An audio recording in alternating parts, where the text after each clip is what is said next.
Aberdeen have made one change from Wednesday's 1-1 draw with Rangers. Ricky Gillis coming into the starting 11 for the injured Gary Smith. Kilmarnock also make one change in the team, which defeated Dundee 2-1 in midweek. Jerome Vareille preferred to Martin Baker in what is a fairly attack-minded selection from Bobby Williamson.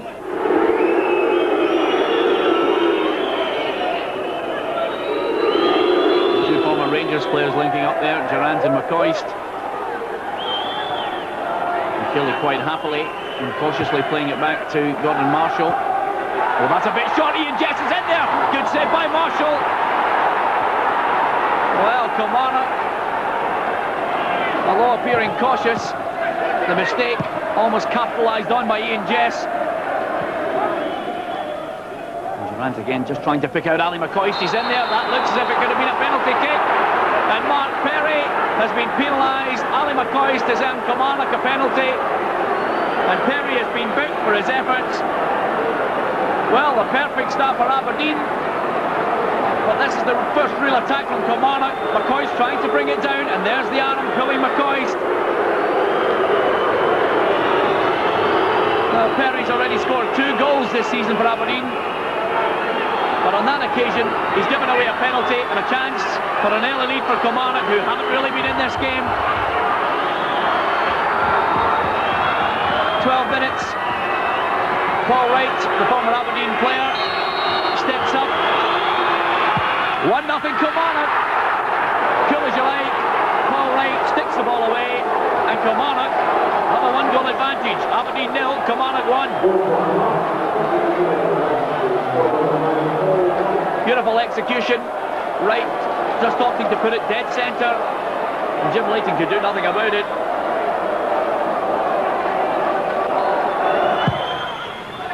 Oh, good corner, flick away off the line.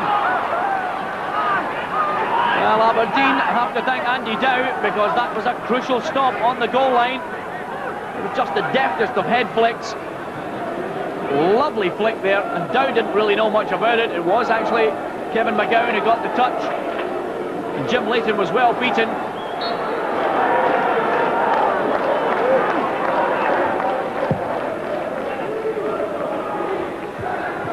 Head down for Robbie Winters. Marshall's there. Winters almost getting in on the end of that. And Gordon Marshall once again really having to be quick of mind. Well, the head down into the path of Robbie Winters, and he's well known for his speed. There's the free kick. Kilmarnock players have the timing, but just over the top of the bar. Well, Dylan Kerr and a number of the Killie defenders looked as if they had an eternity to clear that ball. Ingles trying to get the initial header. Kevin McGowne just couldn't get it from under his feet. And it looked as if it was Robbie Winters who had the header just over the top. McGowne trying to drag the ball away. And it was indeed Robbie Winters. Free kick to Aberdeen. No one there again. Kilmarnock defence remaining resolute. Good ball in there. And that looked like a push on Hignett. Ali McCoist, shake of the head. Craig Hignett looking towards the referee.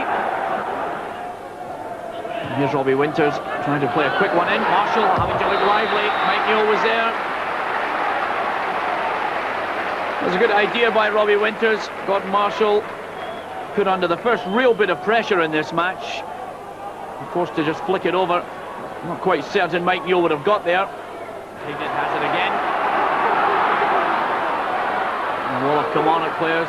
Hignett might think about a shot. Drives one in just over the top of the bar. Well, that's the first real chance Craig Hignett has to ask questions of Gordon Marshall. He just looked up. And as the Kilmarnock defence stood off him, he decided a drive was the better option. He had one thing in his mind at that point. Trying to keep the ball down was the biggest problem. Free kick to Kilmarnock, Ian Durrant. Looks as if it's a drive from Wright. Good save, Jim Leighton. It was always shaping up as a shot from around about 30 yards. Paul Wright trying to keep it low. Oh, nice turn by Robbie Winters away from Gary Holt. First time ball in, all the way to the back. Oh, lovely chest by Ricky Gillis. Puts it across Mike Newell. That's a chance for Aberdeen. Beautiful skill there. It was a good cross into the back post. Nice skill by Ricky Gillis. Instead of shooting, opts to put it across to Newell. He failed to get the real connection with it. Rowson coming with the ball for Aberdeen back into the centre area. Plays it to Robbie Winters. Winters. Good effort by Winters there. Playing it to Mike Newell. Newell looking for the cross. There's the header. Good save by Gordon Marshall. Chance for Aberdeen. Good save again by Marshall. Ricky Gillis trying to get in on the rebound. Ian Jess with a diving header. Gordon Marshall. Two good saves. And Killie still have the lead. Good ball by Mike Newell. Low down, Ian Jess. Lovely touch away by Marshall. Quick to his feet. And the double save.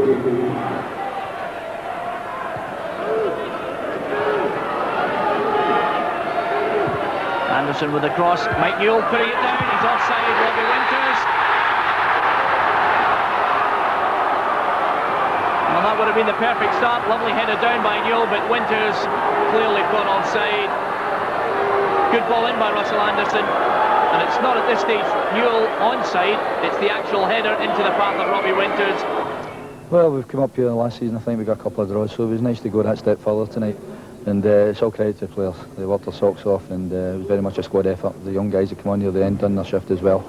And I'm delighted for the players, for the effort they put in, and for the supporters that came along tonight. We gave away a stupid penalty. We were dominating the first 10, 15, 13 minutes or so, and then we give a penalty away, which gives them the ascendancy to come at us. But I don't think they had a lot of opportunities. I think the second half we played well at times, created one or two opportunities, and they just never took them. Yeah, I think Kilmarnock will be the happier team tonight. When you look at that league table, Rangers and Kilmarnock joint top, separated just by 3 goals. Hearts next, then St Johnstone and Celtic. Aberdeen on 9 points, and down at the bottom, despite their win yesterday, Dundee United on 7. Well, Graham, Alex Miller there said it was a stupid penalty. Let's have a look at it and decide if it was.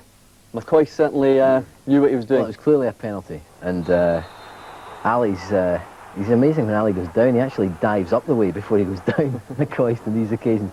But sometimes the striker has got to over-elaborate in order to get a legitimate decision, and he was clearly pulled back by Mark Perry. I don't know what Mark Perry was complaining about. You could see it there. Certainly a penalty, Craig, and Paul Wright takes it well. Yeah, I mean, he just stuck it right in the centre of the goals after Jim Leighton had dived to his right. It could have been 2-0. Kevin McGowne had a good header, and it was cleared off the line by Andy Dow, Craig. Yeah, it's a good front post corner. I don't think Andy Dow really knew an awful lot about it. I can see by his face there. Where did that come from? But it was a good deft touch at the front post, and unfortunate not to go 2-0 up there. Another bad night for Aberdeen, Graham, and we heard the fans booing at the end there. Yeah, I mean, I spent some time with Alec Miller last week because I wrote about him in my paper today.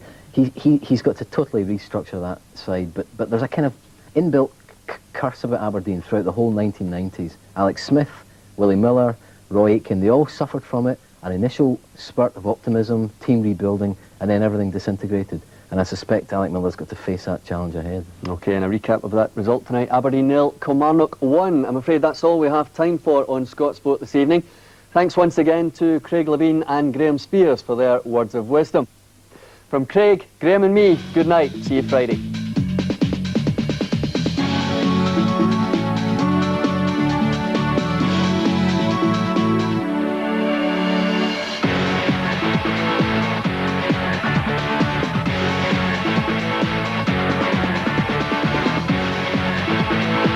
Meanwhile, Premier League joint leaders Kilmarnock want to do a Hearts this season and make a serious challenge for the title. Killie's win last night at Aberdeen put them level with Rangers at the top of the table. At Pittodrie, a 13th minute goal was the only one. Ali McCoist was fouled by Mark Perry, penalty, and Paul Wright did the rest for his 5th goal of the season.